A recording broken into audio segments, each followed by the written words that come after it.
The term superfood has become a staple in health marketing, applied to everything from kale and blueberries to quinoa, goji berries, chia seeds, and spirulina. These foods are often portrayed as nutritional miracles, capable of preventing disease, enhancing longevity, boosting energy, and even reversing aging.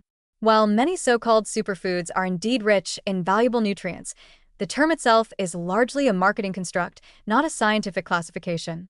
The reality is that no single food, no matter how nutrient-dense, can offset an otherwise unhealthy diet or lifestyle, and the halo around superfoods often obscures both nuance and practicality. Most superfoods are identified based on their high content of vitamins, minerals, antioxidants, fiber, or plant compounds thought to offer protective benefits.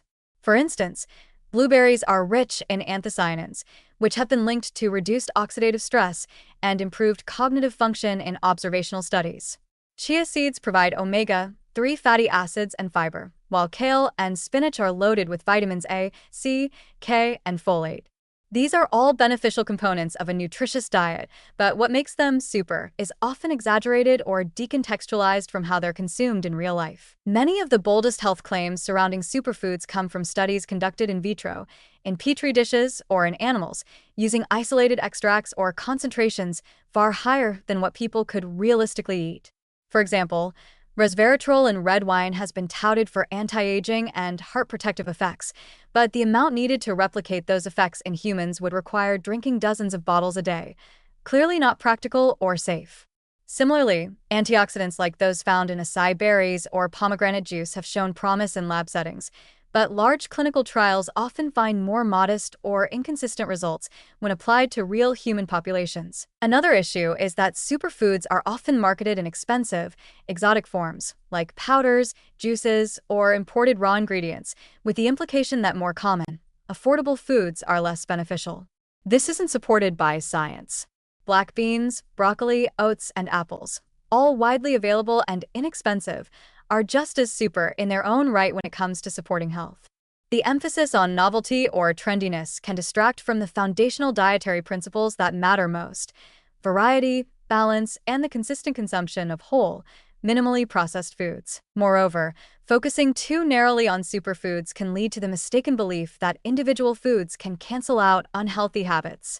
A breakfast of sugary acai bowls or matcha lattes with sweetened condensed milk, for instance, may contain trendy ingredients but still spike blood sugar and offer limited real nutritional benefit.